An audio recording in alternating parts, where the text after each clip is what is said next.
stupid. Oh, no.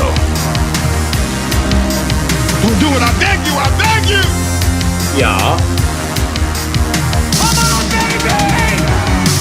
Yes, this is all very interesting.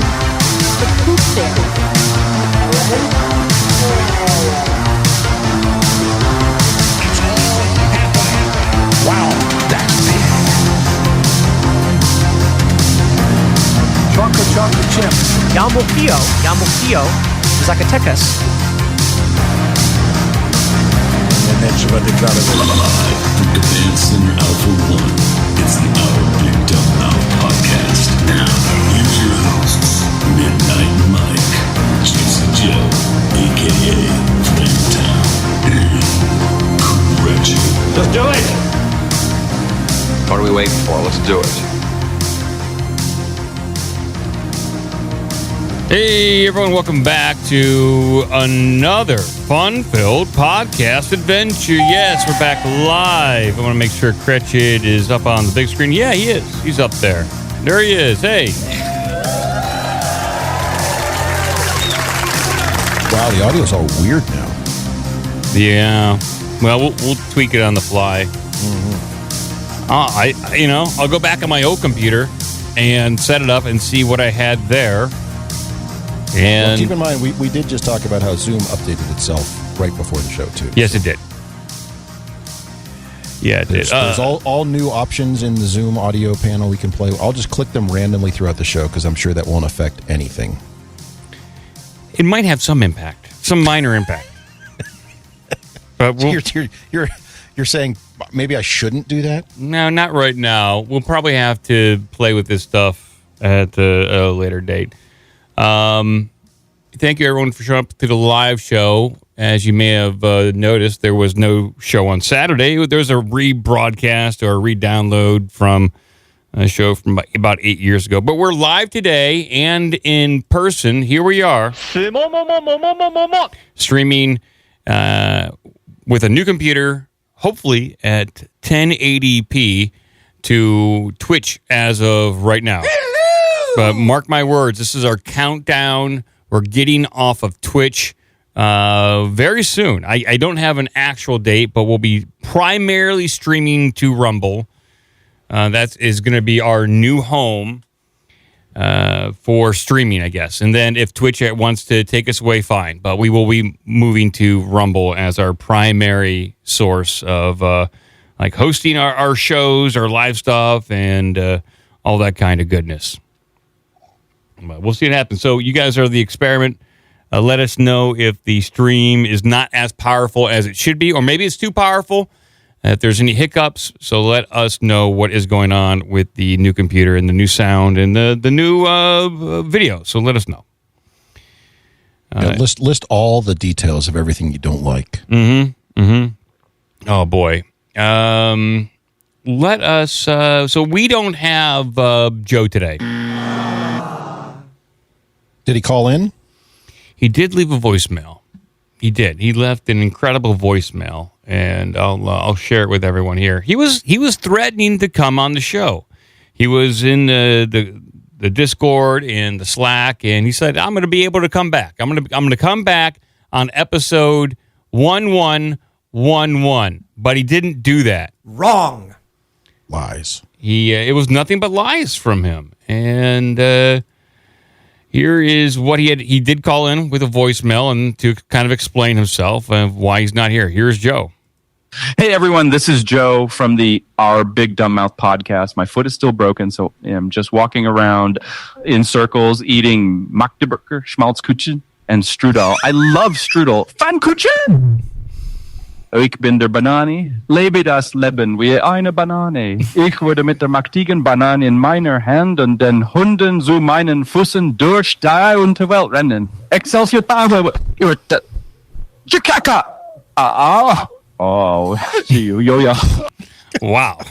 I just went into a different language in the middle of that. I think he's really losing bad it. German. Yeah, I think Joe is just absolutely losing it. He is stir crazy that he's turned German, I think, for a little bit there during the call. Yeah, he was speaking like Google Translate German. It's weird. He's sitting around eating strudel, walking in circles because his broken leg. Well, Joe needs to listen to this. He needs to get himself well. He needs to start getting angry. He needs laser-like focus. We need him back on the show big time. And get yourself healed. Do whatever you got to do. Take some Instahard, take some vitamins, whatever you got to do. Instahard. Well, it's a very well-known Alex Jones product that gets you going. regardless of what malady you have, take some Instahard. Gunshot wound, Instahard. It'll clot up the blood real quick. Divert all the blood away from your vital organs does to your affect penis. your blood flow. Yeah. So I wonder what would happen in that case.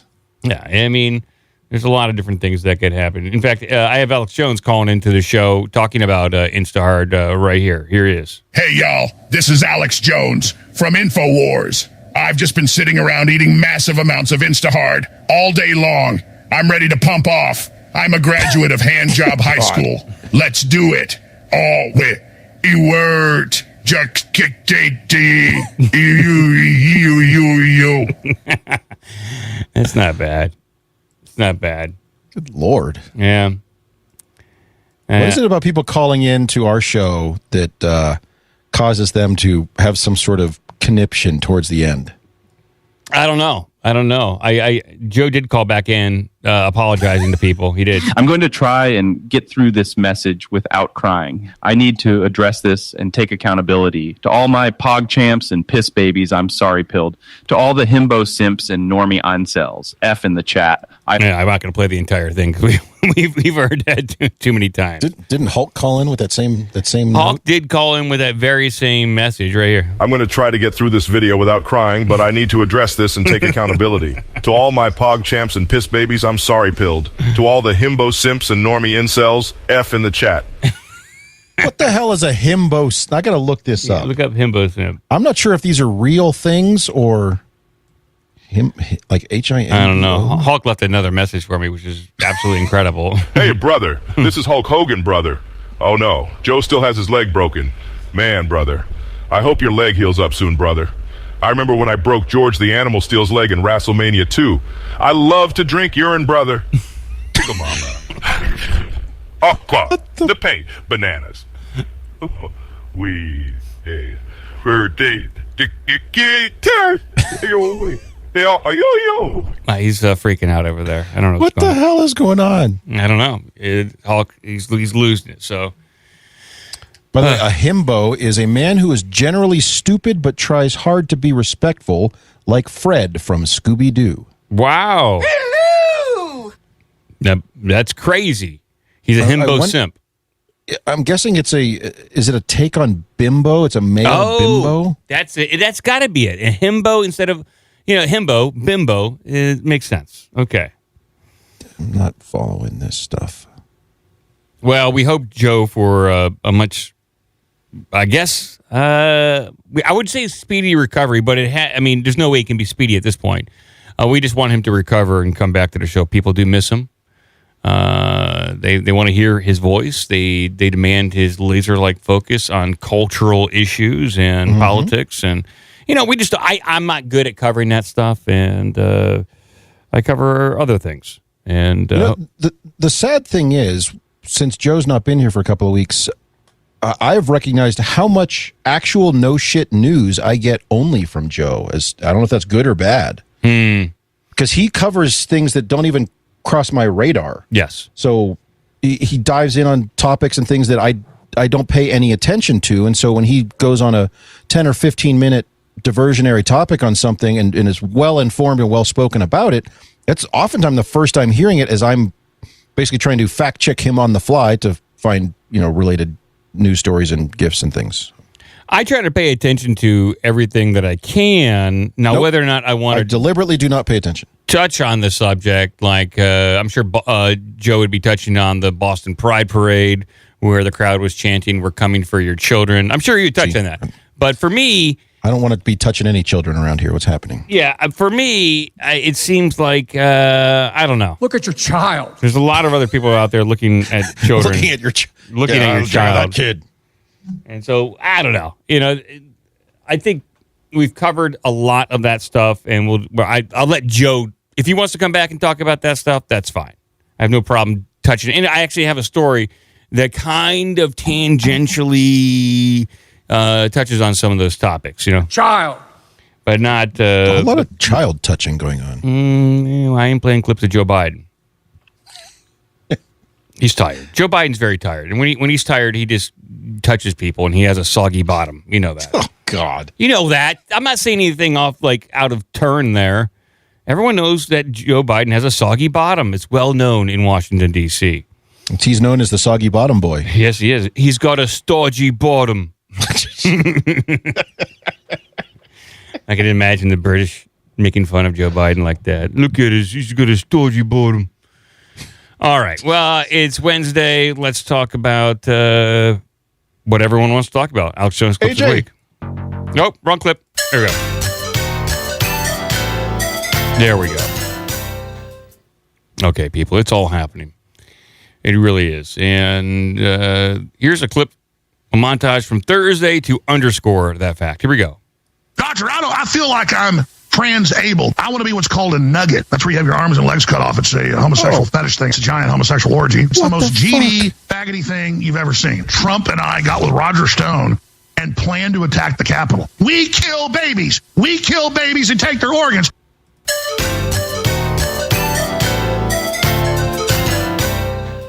There's Alex Jones. He's putting quick question on the audio. Is there a difference between stereo and mono right now? Because the AJ clips play fine, but the drops do the weird cut out AEC phasing crap. Really? Yeah. I'm not hearing it on my end. No, it's completely in Zoom. Completely in Zoom. I'm just wondering: are the clips from Jix, are they mono versus stereo? I would have to take a look. I'm playing it in browser right now. Now, I might be able to fix that by forcing it stereo through my capture device, my live show leveler. I might be able to run that and force it to stereo. So let's try that. I'll run it, and I'll try to force stereo, and you let me know if you hear a difference. Force it. I'm forcing stereo. Here we go. This is Friday, the 23rd. Here we go. I take money from Bill Gates and the NIH. I want to get into the submarine. This is a cluster F. This is just disgusting. We're going to cut Christians' heads off, and your children belong to a satanic cult. We're going to have sex with them, with a skeleton having sex with a baby.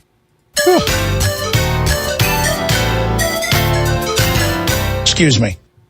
No, so the AJ clips are fine, but the music drops, the interludes are all weirdo. The weirdo over on your end. Okay, So, I'll tell you what. After the show, tomorrow morning, it gives you some stuff to look into. Yeah, I'll take a look at my former previous settings on the old computer, which I'm going to repurpose upstairs, and I'll hop back on there and see what settings I had.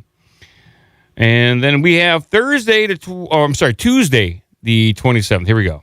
We're going to cut Christians' heads off, and your children belong to us. If somebody cut my genitals off and then put a giant plastic object in me to never let the wound heal, I'd probably kill myself. Join my Satan cult. Let's have sex. Napoleon Bonaparte. This man is pregnant with a baby. Viewer discretion is advised.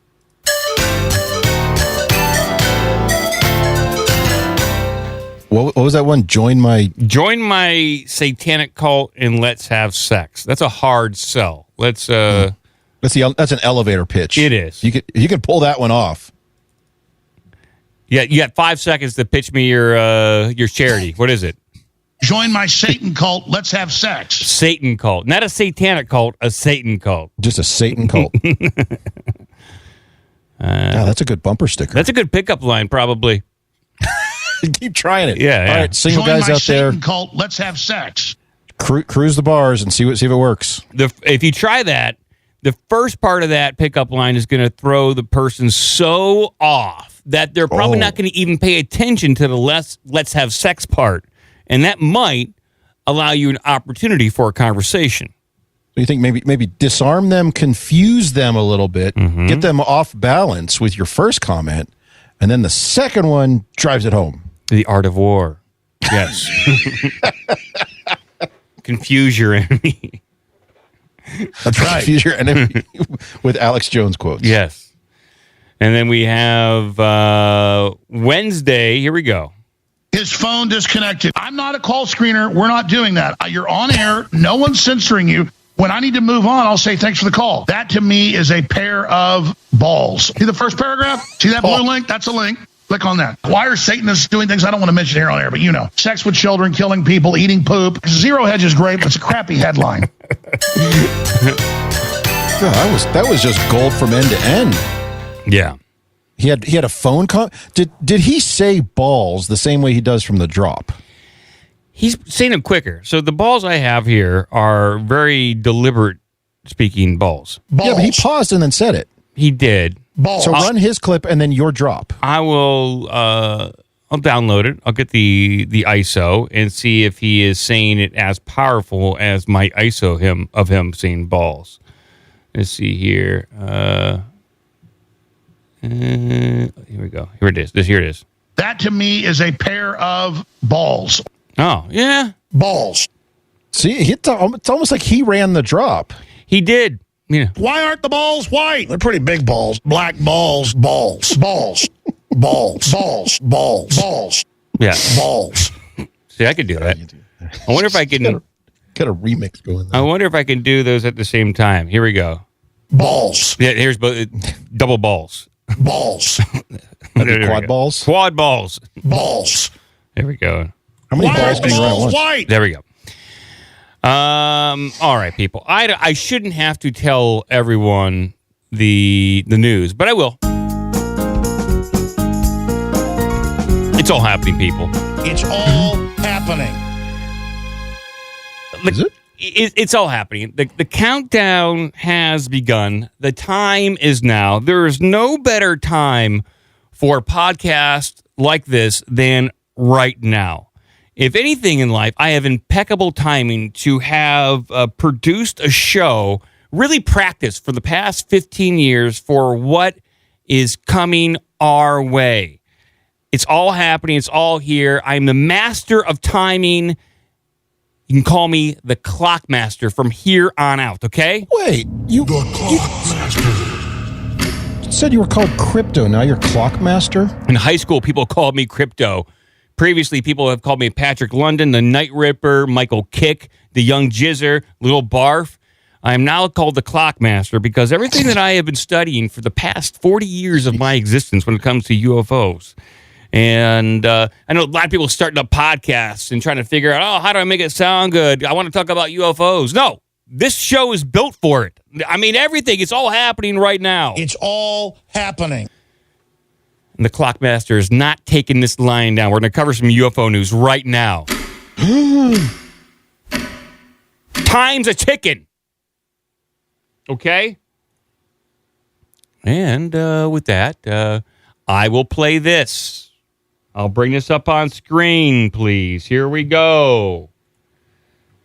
We have some statements from Little Marco. You know him, Little Marco Rubio.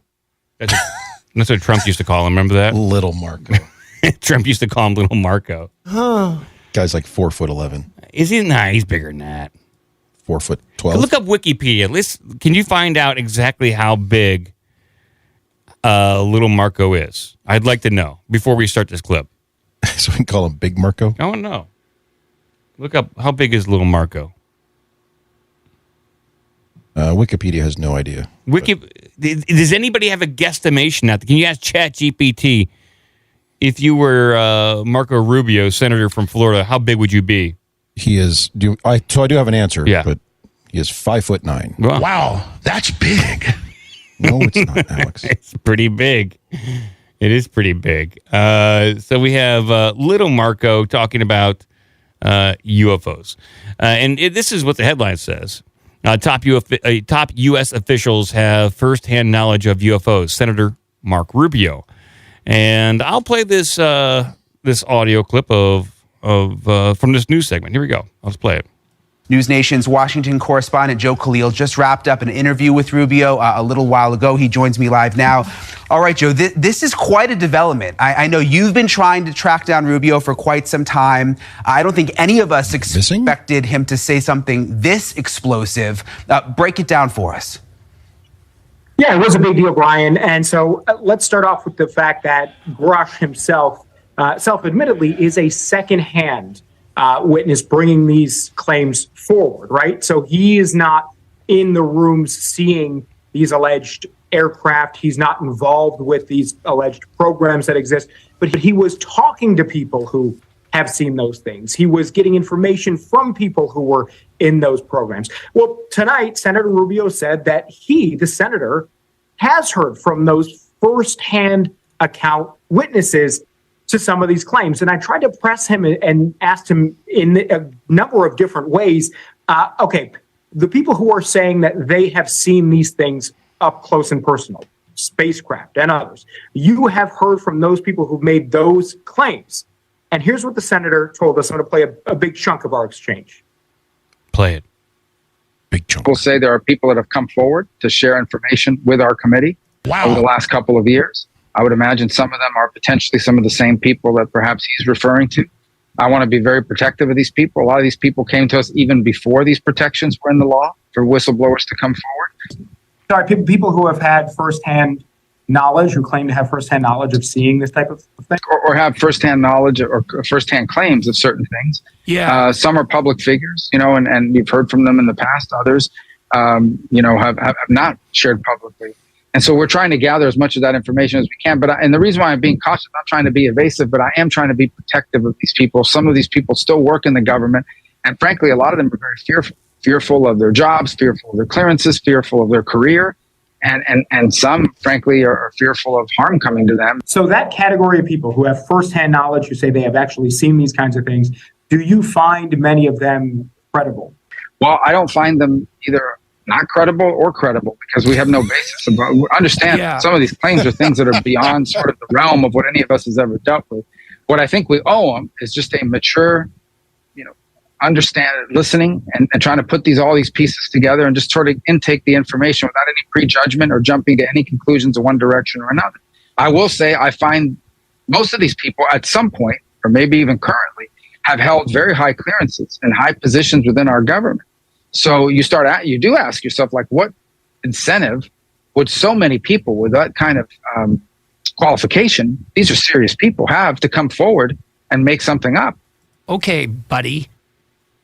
So the term that has been going around is non-human craft. Like that, they're not saying ET, they're not saying alien, they're saying non-human craft as a way to describe possible wreckage that has been retrieved and reverse engineered. Maybe that's a way to be nondescript that leaves the government, an out for whichever way this topic falls down. Or maybe they're being directly truthful about the nature of these craft. Well, they're not saying they're extraterrestrial. They're not from outside of this Earth or from another solar system or planet. They could be from right here on good old planet Earth. Yeah. Hey, that's where I live. I know, me too. Really? We're neighbors. We are practically neighbors, and we also might be neighbors with this high-tech society that might be living right next to us. And here's the next headline here. Bring this up on screen, please. Yes. GOP congressman suggests UFOs may be ancient civilization. Oh, really? Oh, really? Finally, the ultra-terrestrial theory is kind of coming into play here. So we've talked about ETs. We've talked about interdimensional entities being responsible for this. Finally, they're talking about something that has been in the UFO community and conspiracies for a long time, that these UFOs have been around since modern man has been hanging out here on Earth. And they've basically evolved next to us, or they've evolved to their current state long in the past and paid no mind to us hairless apes up here on the surface. Where are they? Probably below the sea, or hollow Earth, inner Earth, whatever you want to call it, or having various bases in remote parts of Earth. But this is what a GOP congressman is suggesting here. I'll read this down. A Republican congressman has suggested that unidentified flying objects could be an ancient civilization that is hiding on Earth, but has only just begun to show itself. No, they've been showing themselves all along. It's just that most people in the mainstream have chose to ignore it. There have been accounts throughout history of weird things in the sky, weird people interacting with mainstream or mainline history. It's just been ignored. And they've only just begun. Mike Gallagher, a representative for Wisconsin and chair of the House Committee on the China. I'm sure. You want to sing? I mean, you can. I mean, now that song's stuck in my head. Mike Gallagher, a representative for Wisconsin and the chair of the House Committee on the Chinese Communist Party, discussed various theories about the potential origins of alien sightings while appearing at the Pat McAfee show on Tuesday. There, he spoke of an ongoing efforts of Congress to investigate claims that the government may be in possession of technology not from this world. House Oversight Committee Chair James Comer announced an investigation into allegations at the beginning of June. The alien probe was launched after various claims were made public by David Grouch, a 36-year-old Air Force veteran who previously worked for the National Reconnaissance Office on what is now referred to as the UAP program. So he's the whistleblower from about 2 weeks ago who's really been making the rounds. They're taking By the way, serious. I just want to say, as an aside, I'm a little uncomfortable with them referring to their investigation into this as an alien probe. Yeah, that's kind of we like... have any number of stories of alien probes coming into our solar system. Yeah, that's true. So who knows, But that's what they're calling it. And who are we to question Congress? Aliens! So Grouch told News Nation after featuring an article on the same subject in the debrief that we covered, and a lot of other people, I think everyone covered it, that the government had retrieved several non-human origin technical vehicles, some of which contained dead pilots. So appearing on the sports talk show, Gallagher, he was on a sports talk show when he said this. Gallagher suggested that Gallagher has a sports talk show? Not the Gallagher, not the guy who smashes watermelons. That'd be the greatest talk show ever. Yeah, I think that guy, Gallagher guy, I think he turned out to be a bit of a racist in the long run. I think so. Is this a reference to his watermelon? No, not at all. I think he appeared on some talk shows and some podcasts, and he said some very disparaging things about various minority groups. Like on stage during his show? During the interview, not on stage, but in interviews. I think. Well, wouldn't that go back to another point to me to say like that would be an even better sports talk show hosted by a racist Gallagher? Oh, people would tune in. It would get some serious ratings numbers. through the roof. Yeah, absolutely. But no, this is a different Gallagher. Okay, different guy. Appearing on the sports talk show, Gallagher suggested that one possible explanation of supposed UFO sightings was the so-called Terminator theory based on the film of the same name, that aliens were actually human beings from the future. Another hypothesis, he said, was that as opposite to being us from the future, it could be an ancient civilization that's just been hiding here and is suddenly showing itself. I like that one. Yeah, I like that one too. This kind of goes to the Hal Puthoff theory of ultra-terrestrials, where these things are operated by a parallel civilization, one that is extremely advanced. I'll put the link to Hal Puthoff's 37-page PDF kind of going over what he believes some of this phenomenon could be. And that the civilization has been here and could be responsible for like the airship flap of the late 1800s, early 1900s, and that they try to tailor some of their technology and their interactions to be era specific, so they don't stand out too much. Some of the stuff they use is believable, but it's still kind of way more advanced than what mainstream or common history is using at the time. And I like that one the best because it kind of references what Bob Lazar discussed when he talked about what he was working on at Area 51. And some of the background information that he was reading about is that he said one of the crash retrievals was the result of an archaeological dig. Meaning that these things, whatever these big UFOs are, the ones that house pilots, not the small little drone ones, whatever these things were, it was buried a long time ago. Tens of thousands of years ago, maybe even older than that. They dug it up, shipped it off to Area 51, and that's what Bob Lazar read. That's how they got one of them. Museum. It does belong in a museum. Gallagher said the worst case scenario would be if the reported sightings of craft that appear to defy modern capability were actually advanced technology built by adversarial nations. He added that fears of potential Chinese weapons development have been his entry point into the UFO discussion. So this guy's focused on China and Chinese balloon. You know? Chinese spy balloon. Yeah. That's his angle right there. Where's the scarier one? Balloon. Right here. Balloon. Balloon. Yeah. I got a problem with Chinese balloon. Yeah.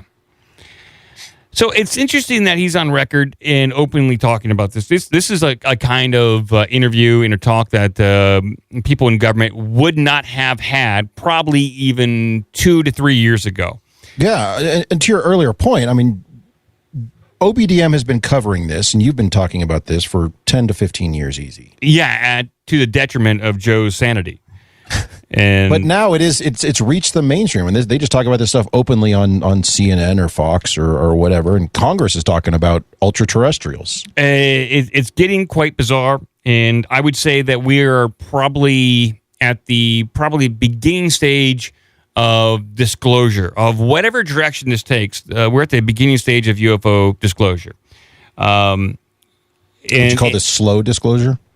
It's kind of yeah, I would say it's a bit slow, but it's kind of picking up because I won't play the clip, but NBC dedicated about 7 minutes to talk about UFOs in a fairly serious way. They brought on Michio Kaku, astrophysicist, to really kind of explain what some of this stuff in the sky's capabilities are, like how fast they're traveling, all this kind of stuff that has been released. And he's talking about it in a serious way. And Michio has always been fairly open to the conversation of UFOs. He hasn't really sidelined it like a lot of other mainstream scientists.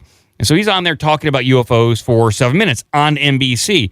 And I think once we if the news cycle really starts to pick up on this stuff, we could be then looking at a blue beam scenario.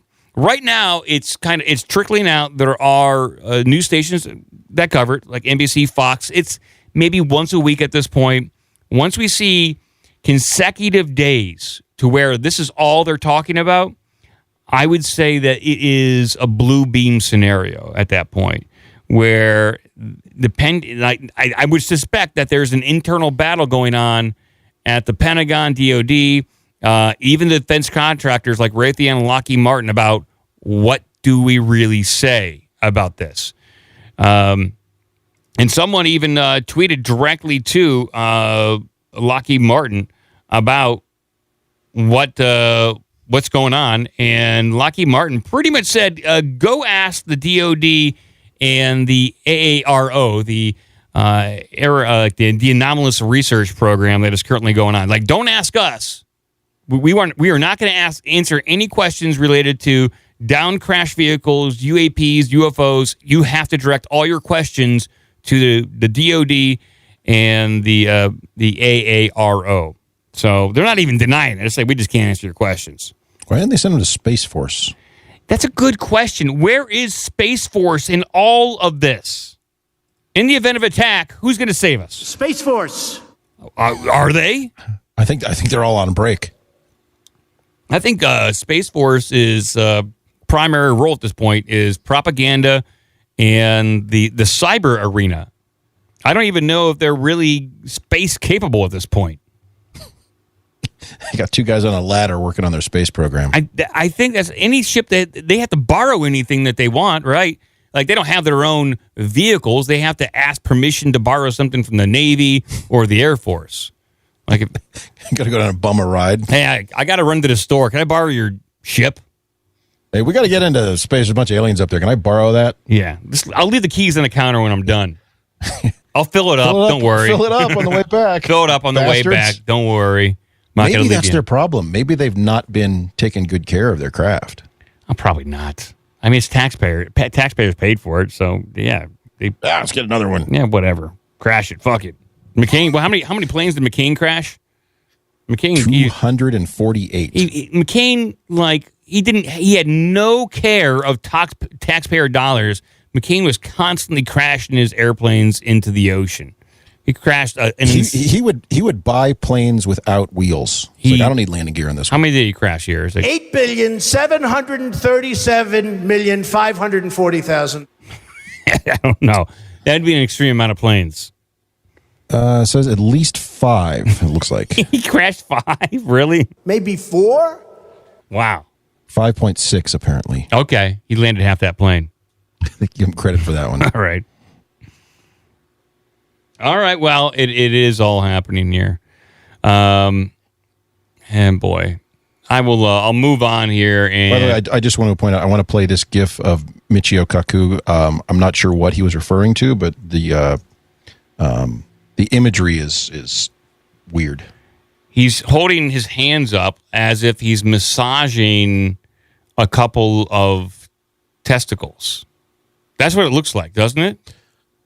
Yeah, that was my thought. It looks like he's gesturing to describe what Alex was saying. Yeah. Black balls. Yeah. He's massaging balls. Balls. There's no doubt. That's the only thing that he could be. Well, he could be referencing gravity and how two balls pull on each other because of the gravitational forces, right? Or sometimes two balls pull on each other just because of sweat and heat too. Yeah. They're pretty big balls. Yeah, probably. Okay.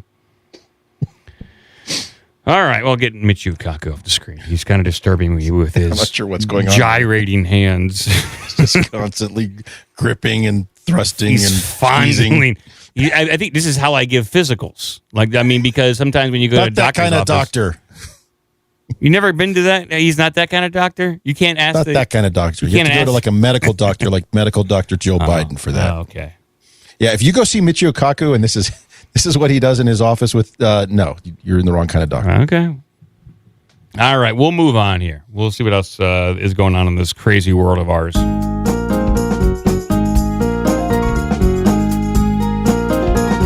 All right. Yeah, now, it looks like, now believe this or not, Joe Biden isn't doing so well. What? Since when? He's not doing so hot. So I'll bring this up on screen. This is our beloved leader, our dear Joe Biden. Talk about being deprived of your pride. Child.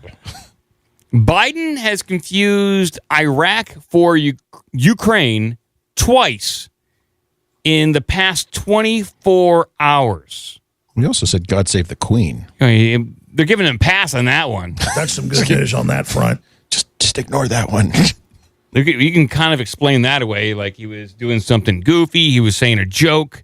It's easier to explain that one away. But for mistaking Iraq for Ukraine, that's a bigger one. So President Joe Biden has mistakenly said Iraq when he meant to say Ukraine twice in the last day. On Tuesday night, he referred to the onslaught on Iraq at a fundraiser in Maryland. On Wednesday morning, he said Putin is clearly losing the war in Iraq. I got hairy legs. Yeah, why has he got troops in Iraq? What is, we have to reinvade Iraq now. If Putin is losing the war in Iraq, we have to go support him now. Now is the time. We have to go to Iraq and support Putin in Iraq? To support Iraq against Putin in Iraq. Against Putin. I thought you were going to say we have to support Putin in Iraq, but we're against him in Ukraine. Yeah. Not a joke. On two separate occasions in the last 24 hours, President Joe Biden has mistakenly referred to Ukraine as Iraq. On Wednesday morning, as Biden spoke with a group of reporters outside the White House before departing for Chicago. A reporter asked the president if he believed Russian President Vladimir Putin had been weakened by recent events in Russia, including an abortion rebellion. It says abortion rebellion. Does it really? Where? It says abortion rebellion. I think they meant to say You're aborted. right, it does, including an abortion rebellion.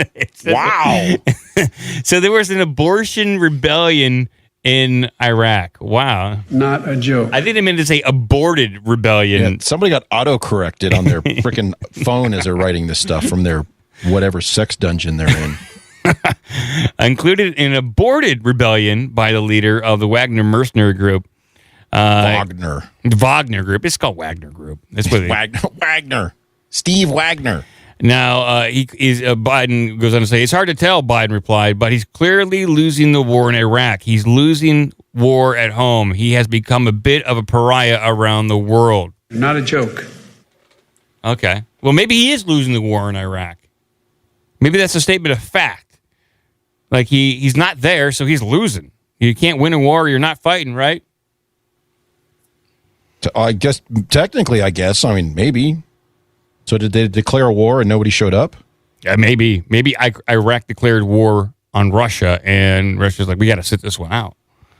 We can't face them. Oh, wait, the Space Force didn't refill our craft. Can't get over there. I'll play this right there. Here. I think here's the sound.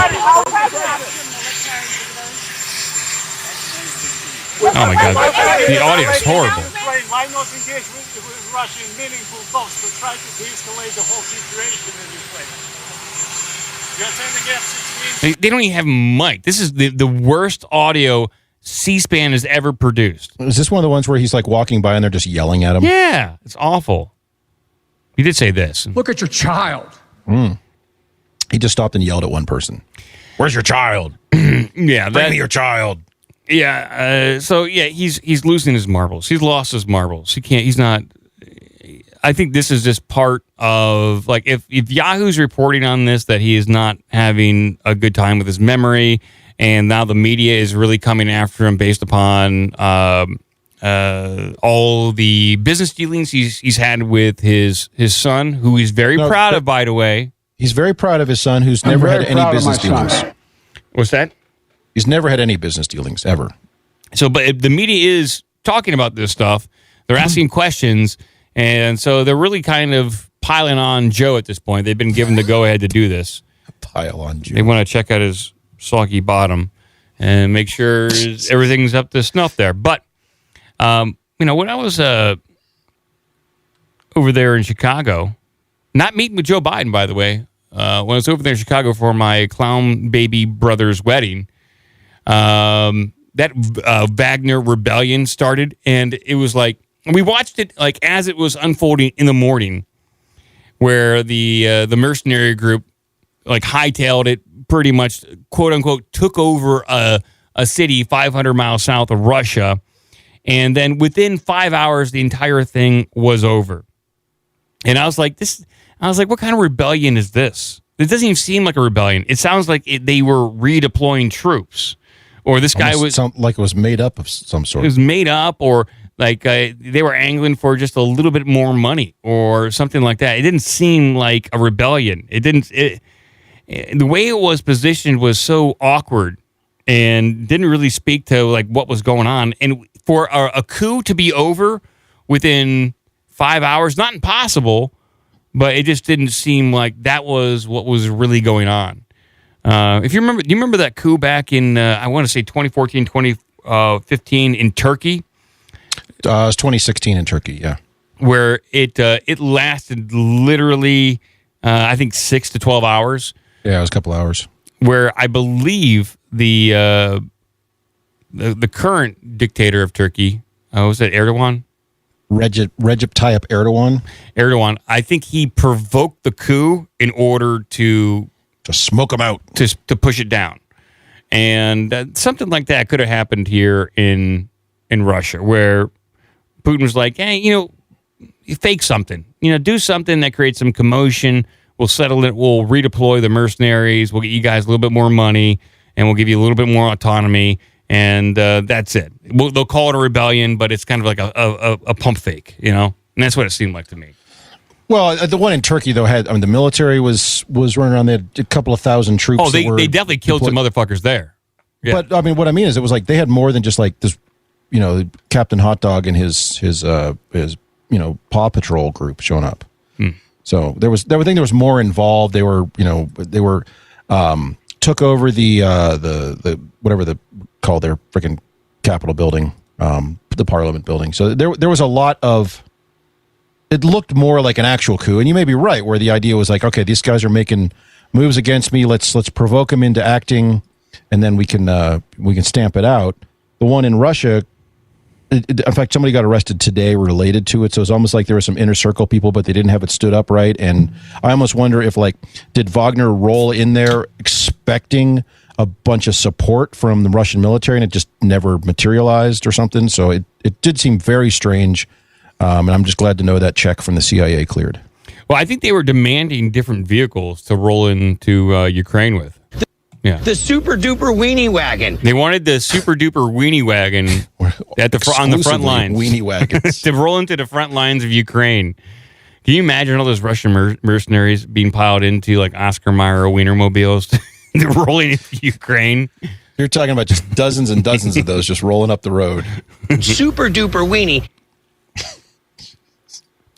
You got to camouflage those things. I mean, they're going to stick out like a sore thumb. Okay, so they're going to be just regular Wienermobiles, but just painted in crappy camouflage. Pretty much, yeah. Like gotcha. that digital camo you see now. Put a digital camo. We need stealth weenies on the battlefield. The super duper weenie wagon. So the end of this article here. Okay. So it wasn't the first time he made the error. On Tuesday night at a fundraiser in Chevy Chase, Maryland. Chevy Chase, yeah, it's a town. Biden referred to Ukraine as Iraq when touting the unity of NATO in the aftermath of the Russian invasion, according to a White House transcript. Oh, so they put that in the transcript. Okay, good. I think they've been doing that a lot recently. They've been editing transcripts, and they have been adding commentary in the transcript to run cover. Yeah. But this one, and people are getting a little upset about it. This one they put down verbatim, so he really meant Iraq. There was no confusion there. So okay, that's good. So yeah, somebobody's in charge. Somebody's in charge. Not Joe. No, somebody's in charge. And Charles, maybe. I'm hopeful it's Charles. Yeah, Chuck. Well, Chuck in charge. I got another headline here that it's pretty crazy. Here we go.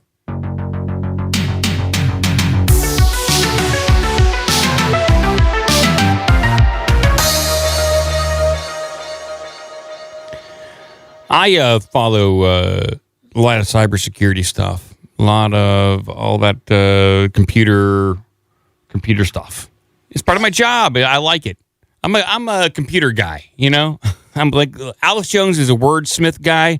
I'm a computer guy, and I'll bring this up on screen here because I just found this to be kind of curious, considering everything going on in the world. This seems about right. Here's the headline. Gay furries hacking spree against anti-trans movement expands to 5 states. That's some good news on that front. You have to read that several times for me to follow it. Gay furries, so gay people who dress up in costumes as animals. Those are furries. People who dress up like in costumes and then get with each other in a, I guess, a semi-sexual way. They're on a hacking spree against anti-trans movement people, and that has expanded to 5 states. Oh, really? There's just a lot of going on in that headline. I know. This is crazy. So just because you're a furry doesn't mean you're gay. And just because you're gay doesn't mean you're a furry. These are gay furries. So I don't know if they're species exclusive, like it's a gay fox is only going to have sex with another gay fox, or if there's interspecies gayness. Is that the proper word? I don't know. Gaiety. A gaiety. But they are hacking, and they are doing various cyber crimes. And I will read this article here. So the self-described gay furries in a hacking group known as SiegedSec have expanded their campaign against 5 states for their stance on transgender issues. The group, which earlier this month leaked data from the Texas city of Fort Worth, claimed on Wednesday that it had breached government websites belonging to the state of Nebraska, South Dakota, Pennsylvania, South Carolina, and once again, Texas. And so the up on screen here is kind of like a little bit of their hacker calling card, I guess. And they speak only in Haxor? They say more damage must be done. Our next attack will be the U.S. government. Will be on the U.S. government. Okay, go for it. This next attack affects the following targets: Nebraska, South Dakota, all the ones we read. We have proudly defaced the South Dakota boards and commission's website. We left little special messages across their sites. Unfortunately, they have now fixed the defacements. So are these that was great. So what are they doing with? So I'll read the further hack, but it seems like just from this, they're just changing home pages. Yeah, it says they left little messages on their message board. Yeah, they're not like. Are they not taking personal information from the state? It's just cyber vandalism. That's what I'm getting out of this right now. Do these hackers, do they hack while in their furry outfits? Because those are like big fingers. And that's stuff. what I have to imagine. You know, these people are sitting down and sweating profusely under their costume, because when you're sitting next to large computers, they generate a lot of heat. So these people, they got soggy bottoms. That's what I'm saying. They got horribly soggy bottoms. They smell horrifically, much like Sasquatch. And they're sitting there at their 486 computer, and they're dialed into their modem, and they're hacking their brains out. Do you think they buy special keyboards with giant keys so they can use the giant fat furry fingers? I see what you're saying. So oversized keyboards so their animal hands can type correctly. Probably. I'd like to think so. In fact, I found a picture of one of those keyboards. Look at this keyboard. You need one of these. Put that up on the screen. That's a big ass keyboard. Or a tiny, tiny man. Wow. Interesting. Wow, that's big. That is a big keyboard. In an announcement on the breaches, which encourages readers to be gay, do crime. This hacker group sees also a good bumper sticker. Be gay, do crime. SiegedSec says it targeted Nebraska Supreme Court intranet, the website for the South Dakota boards and commissions. Personal information from the Texas Behavioral Health Executive Council, Pennsylvania's provider self-care website, as well as websites for the South Carolina Criminal Justice Information Systems. Quote, we have proudly defaced the South Dakota Boards and Commission's website. We left little special messages across their site, the group wrote. Unfortunately, they have now fixed the defacements. This, it seems, South Dakota didn't appreciate our gift. We will offer gifts to someone else. We have hacked and leaked documents from Nebraska Supreme Court intranet and South Carolina Criminal Justice Information Services. Or maybe they did it in their animal voices. I don't know. They probably barked or something like that. Also, they keep commenting about leaving little packages and surprises, and this sounds suspiciously like they're just taking a shit on the places. Yeah, it doesn't sound like it's very like poop oriented. That's what it sounds like to me. And I don't want to be crass here, people, but that's what it sounds like. Called the shit poop. The hacking group also went on to state that it retrieved health related information out of Texas and caused disruptions to systems in Pennsylvania. Most troubling, SiegedSec claimed it came across 15,000 child care records, although it has no intention of publishing them. Well, do they possess them? Yeah, did they steal personal information or what? It's not clear on that. This is like a multiple beyond the cybercrime. Like child care records. Is that like a HIPAA thing? Is this like child health care things? It's unclear. Quote, we have planned the next attack carefully, and we have ensured to give Texas another gift soon. Their announcement said with a closed. gift. Enjoy this leak. Gay Furies own the government. Gay furries own the government. That's what they said. I don't know. It's hard to follow this story. There's so much going on here. And yet it sounds like nothing came of it. So it sounds like the FBI should be on this right away. This is a multi-state crime. They'll add a bunch of agents right now. They're busy doing other stuff. You'd imagine the FBI would be on this right away and know of this sect.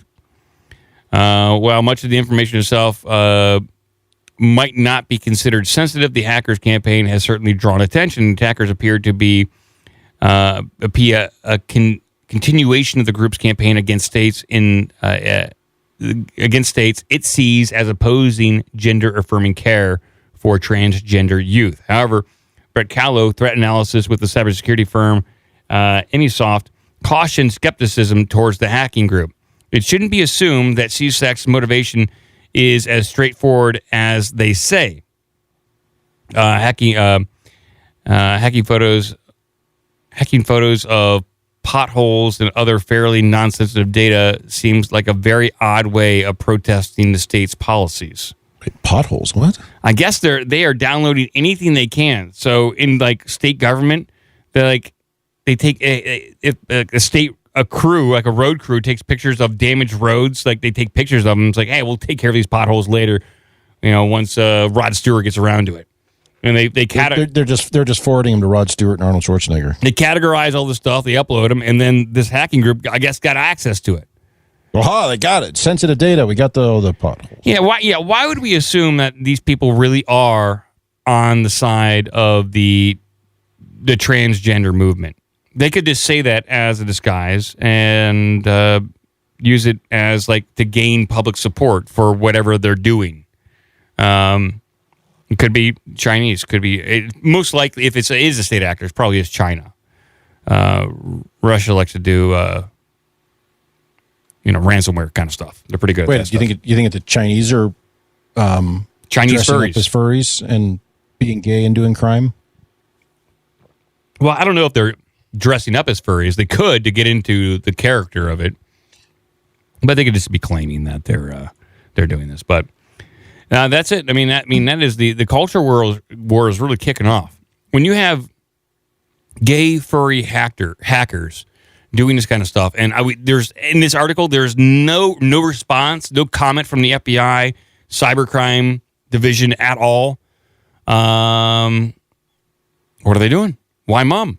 You'd imagine that they would be out front and say, no, we're addressing this. They're attacking state governments. We can't have this. This is across state lines. Our task force is attacking this right now. We got a handle on this. But unless, and this is what I've heard, unless you're a business that has lost right around $500,000 or more, the FBI is really not going to take a look at the cybercrime.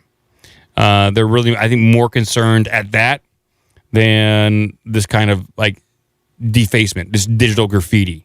We're probably not going to spend too much time on this. This will be kicked down to the interns.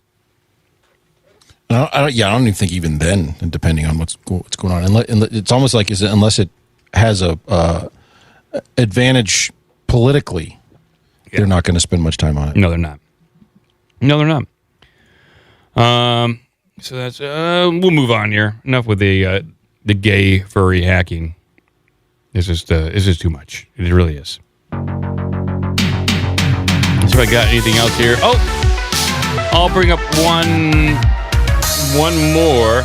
And this was sent in by Clown Baby. He sent this to me. And I was like, okay, this is right up our alley. It's got a little bit of everything for everyone. Here it is on screen right here. Star Wars burlesque show. The Empire Strips Back is now open. I'm just so tired of all these Star Wars. Is this one of the movies? The Empire Strips Back? No, this is like a burlesque show, a live burlesque show. So, but I assume then it's going to be live at Disney World then, because Disney is very. If they were trying to drive attendance, they would do this, but I don't think so. We'll find out where this is going on. I'm surprised Disney hasn't sued the hell out of this burlesque show. But we'll find out. A show like none other is playing at Chicago. Another Chicago story. Joe Biden's in Chicago. I was in Chicago. And then we have this out of Chicago. Okay. A show like none other is playing at Chicago's Logan Square Auditorium. The Empire Strips Back combines incredible burlesque performances with the world of Star Wars. Tickets for this beloved show are still available, but are going fast. So get yours soon. I'm trying to order right now. I'm too late. And it looks like they got a Jabba the Hutt on stage, and obviously like Princess Leia in her Princess Leia like Jabba outfit. Looks pretty crazy. I mean that's at the time that was like every guy's fantasy. It was like, oh my God, Princess Leia, holy moly! Oh, I thought you meant Jabba. Oh my God, Jabba the Hutt. Oh my God, look at Jabba. He's just so big and slimy. We can go after Jabba. Oh, I love Jabba. Look at that tail. He's got a little monkey dude. What's his monkey guy's name? The Salacious Crumb. Salacious Crumb. There you go. Yeah. The Empire Strips Back originated in Sydney, Australia in 2011. Since then, it has traveled across the globe and is just now coming off a fantastic West Coast run. The spaced-out striptease has visited San Francisco and Los Angeles, consistently selling out shows along the way. But I was going into Toshi Station to pick up some power converters. No, you're going to strip. You're stripping tonight, Luke. Waste time with your friends when your chores are done. You're getting on stage, Luke, and you're taking off those dirty old dusty robes. Get your pants off. Dance. Time to earn your keep, Luke. Yeah. Uncle Owen? Obi-Wan sitting up on a hill just watching. Yeah. Time to go visit that boy. Step into a larger world. Oh, Yes, God. a larger world of stripping. Get your pants off. That's your uncle talking. At every stop of its tour, The Empire Strips Back has been getting rave reviews.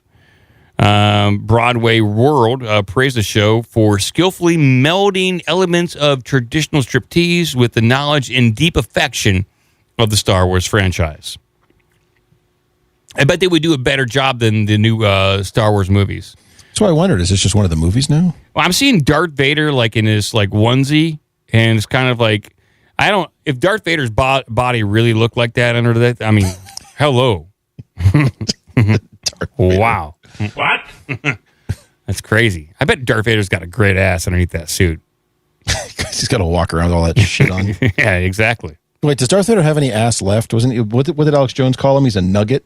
Oh, yeah. Alex Jones did say it was like we're saying it that Vader was into nugget stuff, like where you chop off all your limbs and just get used and abused like a toilet.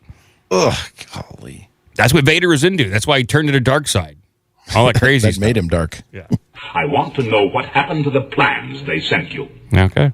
Well, you got turned into the nugget. The plans worked. By the way, I put a link to the website for this into Carrot Shop. I have a picture up here. This is Luke doing his thing, but or her thing. Luke's a her?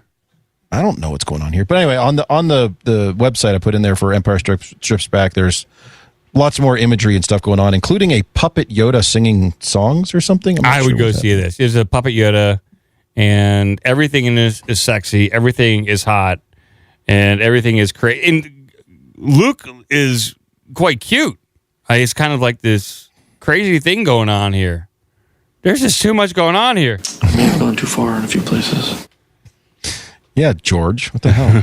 What am I doing? I know this is closer to your original vision, but it was just weird. Yeah, I would go see this. Yeah. Jar Jar is a key to all this. Yeah, where's Jar Jar? Is Jar Jar? Yeah, is there a Jar Jar? Jar Jar is the key to all this. Is he the keymaster or the gatekeeper? Get tickets. Do you think my wife would go with me to this? Well, you guys were just in Chicago. You missed it. Make Clown Baby go. Clown Baby, check this out. Take you're married. Just say, honey, this is our honeymoon. We're going to see the Star Wars. Cancel the trip to Cabo. We're going to Star Wars naked time. We can go. I want to get Zone A. I need to get Zone A tickets. These are cheap. $47? Yeah, it's not bad for a show like that. I'll give you $10,000. Hulk, you're overpaying. He's all horned up. He loves Darth Vader. I don't care. Front row. Yeah. VIP front row, $144. Woo! Wow. Why would Hulk pay $14,000? I don't know. He doesn't have a lot. Maybe he's buying out most of the auditorium. It's a 2-hour and 15-minute show. No, 2 hours, including a 15-minute intermission. It's not a show, Mike. It's an experience. I wonder if they do the entire Star Wars story. You think they tell the story narrative from beginning to end? Through the process of interpretive dance. You know, sexy dance. Sexy dance. I hope so. Yeah, anybody in Chicago, go see this and report. Keep your receipts. We will not reimburse you. I don't know. It looks pretty good. Like, whatever's going on here. It's definitely unique. And the fact that they've been around, what they say, 2011? I don't know how they didn't get sued unless they're just completely under parity or they're doing some licensing or something. But if they've been around that long and people seem to enjoy it, it must be decent. Yeah. This is what I want. This is what I need. I'm not going that far, Alex. This is the best new Star Wars product I've seen since Disney purchased the thing. I don't disagree with that. I want to check this out. Is there some... It says age requirement 18 plus. It's a little blue. We can get around that if it's issued to kids in school as part of the curriculum. So if this is part of a class assignment in school, you can get around that. I learned that from modern day teaching. But okay, I like this. This is pretty cool. I'm just kind of captivated by this entire thing. So, you got a gif of Luke Skywalker on stage? Oh, it's just a still. Oh, it's just a still. Yeah. It's a one frame of a gif. Yeah, Luke looks pretty hot right there. Yeah, he's busy washing his speeder. He is washing his speeder, isn't he? And he's doing it in Uncle Owen, why don't you wash my speeder this way? Wash it. No! No! Wash it again. Just out there all day. Still dirty. It's not true. That's impossible. I washed it 7 times, Uncle It's Owen. filthy. No. Still filthy. No, I do it again. You missed a spot. At the bottom. Look at the size of that thing. Speeder, dude. We'll get off this and go see get what off this while other people go see this and get off. Yeah, we'll go see what Gretchen has going on over there. Here we go.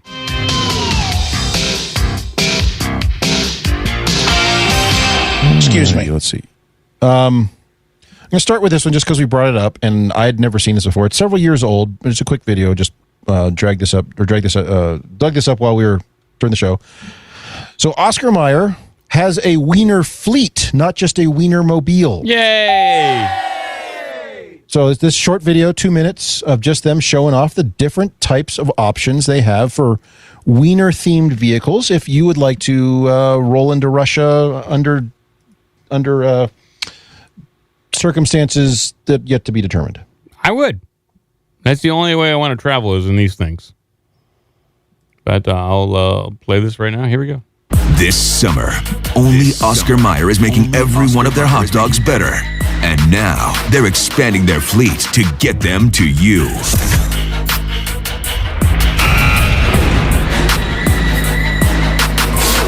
The Wienermobile.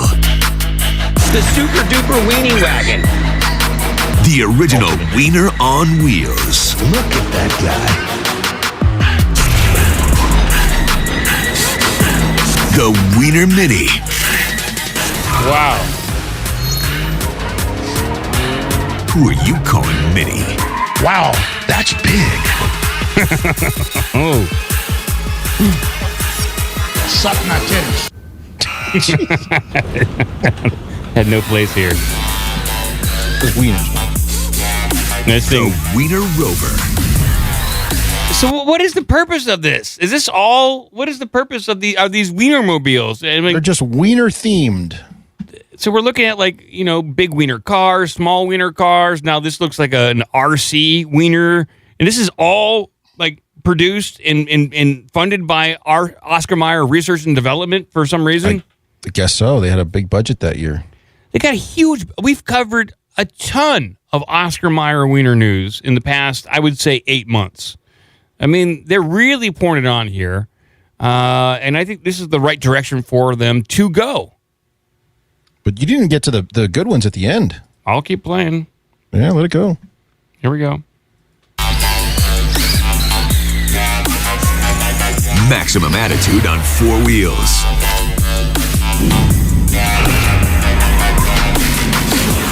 The Wiener Cycle. I don't know what It's this one is. tasty ride.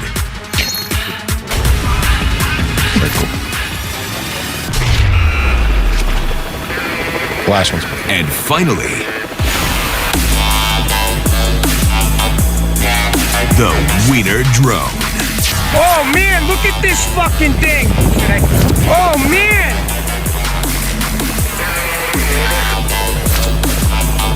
Jay, what the fuck is sky's that? the limit.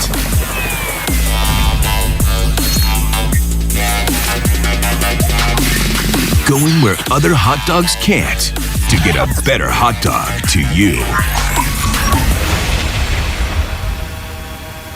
What is that thing? Oscar Mayer, for the love of hot dogs. Wow, what a commercial. Wieners. What a commercial. And we just played the entire thing. The whole damn thing. By the way, I do like that completely disconnected post-production voiceover. Yeah, it works. And they spent a lot of money on this. Why is this unlisted? They had this video marked as unlisted. This is a 6-year-old video. You know that? Yeah, I said it was a couple years old. Oh, okay. Well, it's not new. This is a blast from the past. ancient. First time I'm hearing about it. I didn't know they had a wiener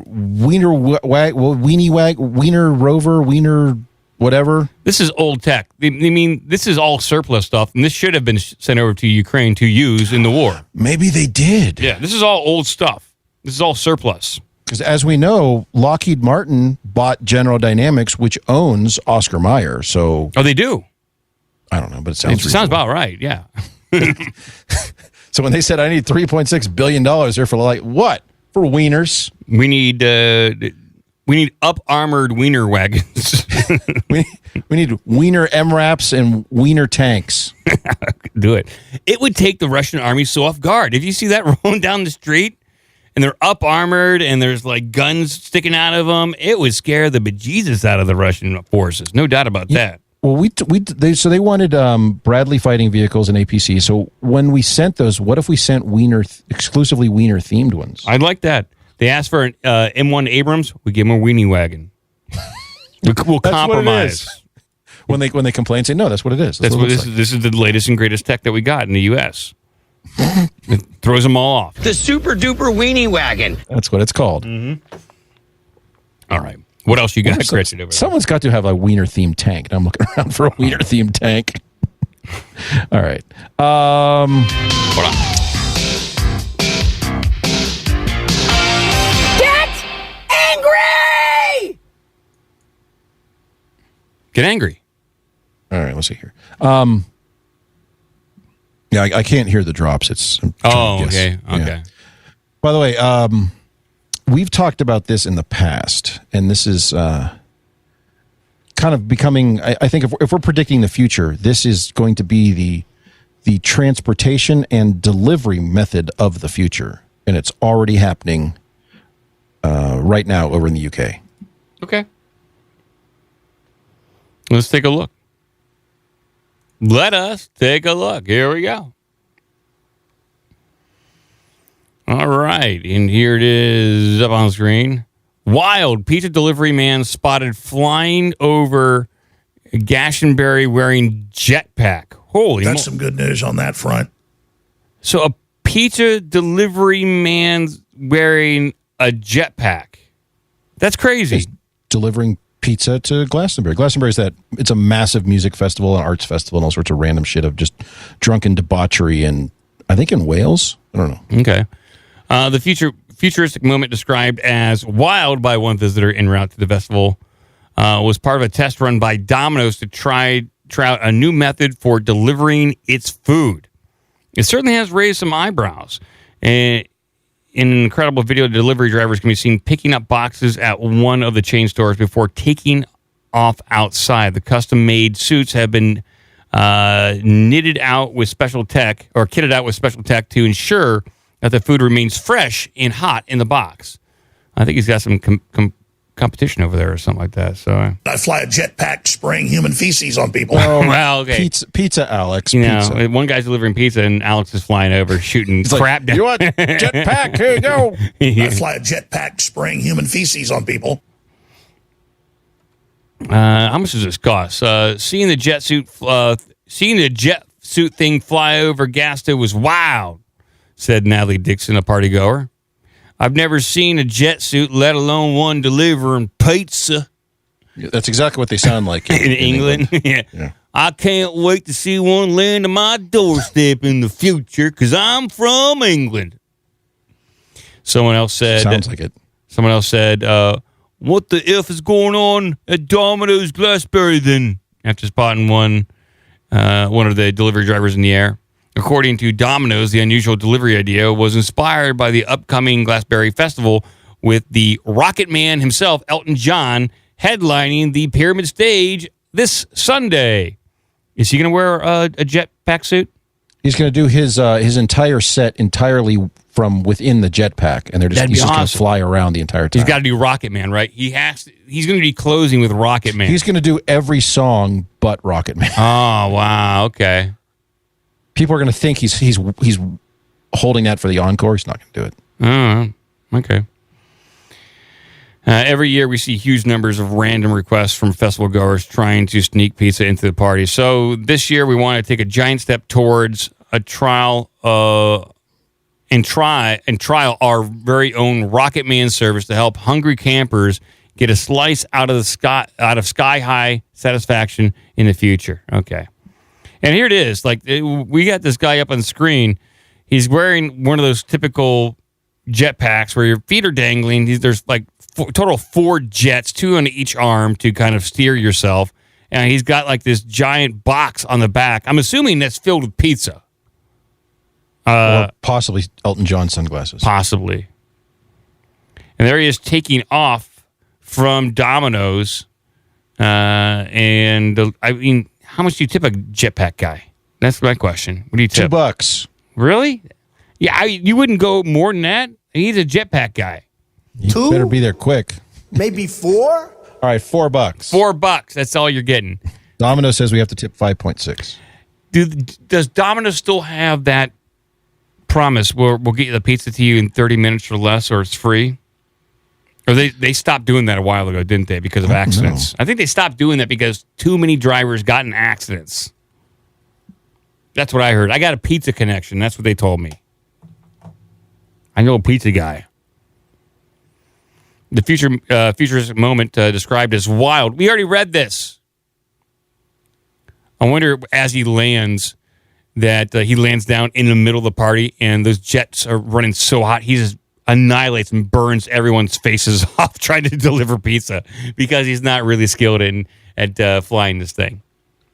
Do you think he has to like keep them running while he gets the pizza out to deliver, at which point it just gets blown all over the place? Oh, probably. And how soon is it before this guy gets robbed of the jetpack? Like you call you keep the pizza, I just want the jetpack. Yeah.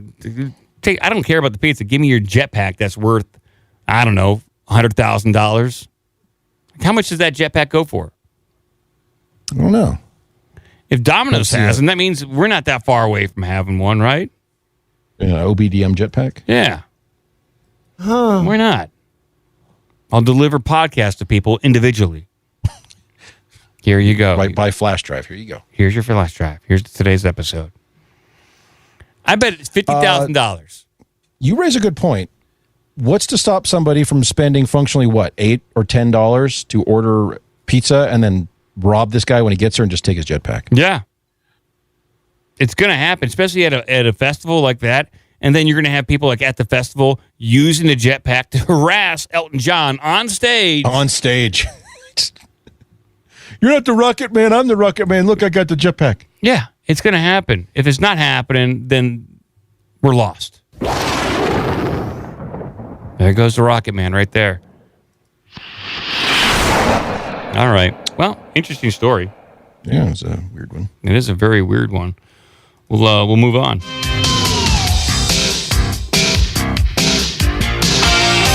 Yes, this is all very interesting. All right, let's see. I've got... where are we here? Boy, I've got news. This is weird. So I start grabbing news stories from as soon as the show is done, and some of these are almost a week old at this point. But so you got a. Oh wait, before you move on, you got a close up of the Rocket Man's crotch. He was wearing a suspiciously tight cinched harness. He was, and his crotch is crazy. I mean, look at that face. That's not his face. No, that's a crotch. That's not a face. Weenie, super duper weenie man. He is. It's a tight package. There's no doubt about that. So let's see here. I'm all over the place here. Do we want more food related oddball food news? No, all right, here we go. Covered a lot of food already. Oh, I've got way weirder food news than this. For whatever reason, just keeps coming out. How about some I told you so submarine news? Okay. I guess I can play my submarine sound effect again, where it's applicable. Keep playing it.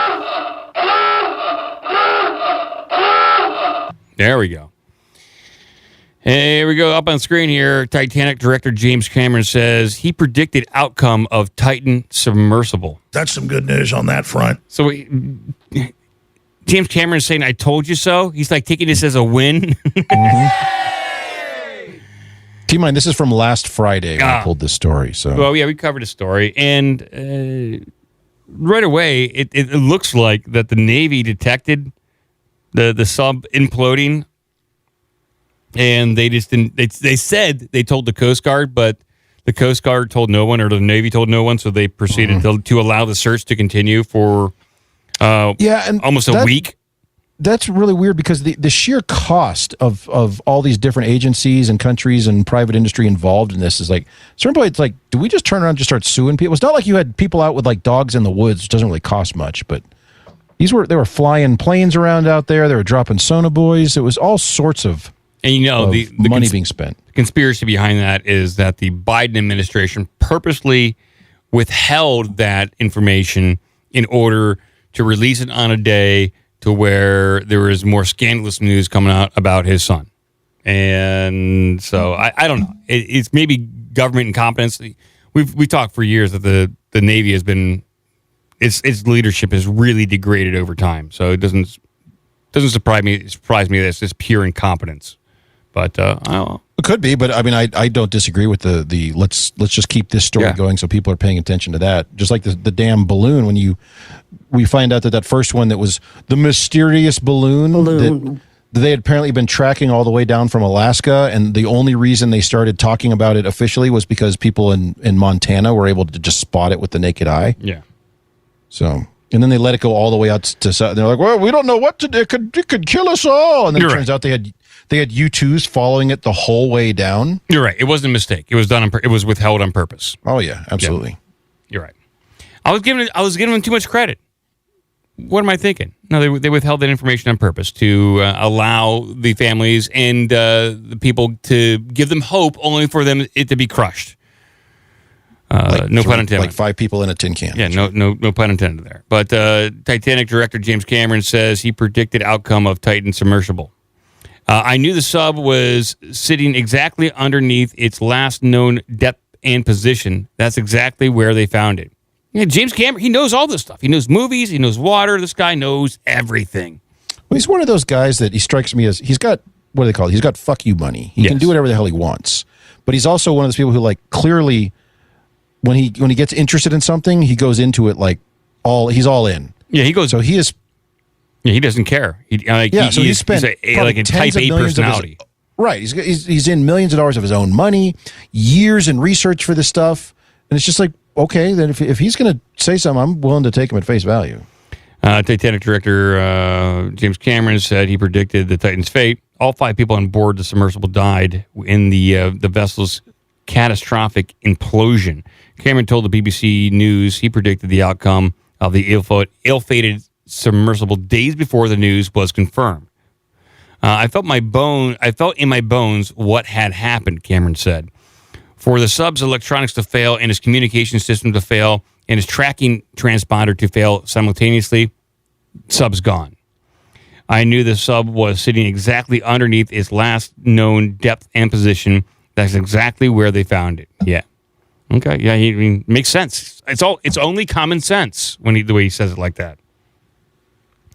It felt like a prolonged and nightmare charade where people were running around talking about banging noises and talking about oxygen and all this other stuff. I immediately got on the phone with some of my contacts in the deep submersible community. Oh, there's a community. I didn't know that. Within about an hour, I had the following facts. They were on descent. They were at 3,500 meters, heading for the bottom at 3,800 meters. We now have another wreck that is based on, unfortunately, the same principles of not heeding warnings. Wow. It comes out as the U.S. Navy said they heard a sound consistent with an implosion when communications were lost. The U.S. Navy went back and analyzed the acoustic data and found an anomaly that was consistent with an implosion or explosion in the general vicinity of where the Titan submersible was operating when communications were lost, a senior Navy official told the Associated Press on Thursday. The official spoke on condition of anonymity to discuss a sensitive acoustic detection system. Yeah, so it sounds like the Navy's got some pretty cool. They can hear everything in the goddamn ocean. Well, and the funny thing is that part came out that the Navy detected it, and people were treating it as like, oh, it's classified. You can't talk about that. It's like SOSUSNet is not classified. This goes back to the 60s, if not earlier. They used to have these things spread across between the UK, Ireland, Iceland to Greenland to catch Soviet submarines back during the Cold War. This is well known, and this stuff is 40 or 50 years old. So the fact that they're now talking about it as if it's classified, sure, I bet they're probably more sensitive and better, microphone systems there, but sonar systems. But that it's not any secret that they can sit in there in Washington D.C. listening to this stuff. So according to this, the Navy passed on the information to the Coast Guard. You take care of it. Your problem now. Yeah. Which continued. The Coast Guard continued its search because the Navy did not consider the data to be definitive. Okay. Could have been a different tourist submarine getting crushed like a tin can. The U.S. Coast Guard confirmed the tail cone of the deep-sea vessel was discovered around 1,600 feet from the bow of the Titanic wreckage during a press conference in Boston. The Rear Admiral John McGuire said further debris was also found. So, okay, it's catastrophic. It's sad. It really is. But I've listened to so many different things about this, and there's some pretty cool deep sea podcasts and YouTube channels out there that really new and know their stuff on this, and they're all saying there's plenty of warning signs, and a lot of people were really skeptical, and they were all saying it was a matter of time before something this happened, and for them it was just kind of like a no-brainer, this is going to happen. Well, and if there is good news, it's called this cloud is a silver lining, is the fact that it was clearly a explosive decompression, so they were just crushed instantaneously, as opposed to they go down and they find the sub completely intact and everybody suffocated for 5 days. Yeah. So. Yeah, I guess it was instantaneous death, if that's anything. I don't know. That's just crazy. It's crazy to think about. But Jimmy C coming in. There you go, Jimmy C. I started to watch Avatar 2, and it looks amazing.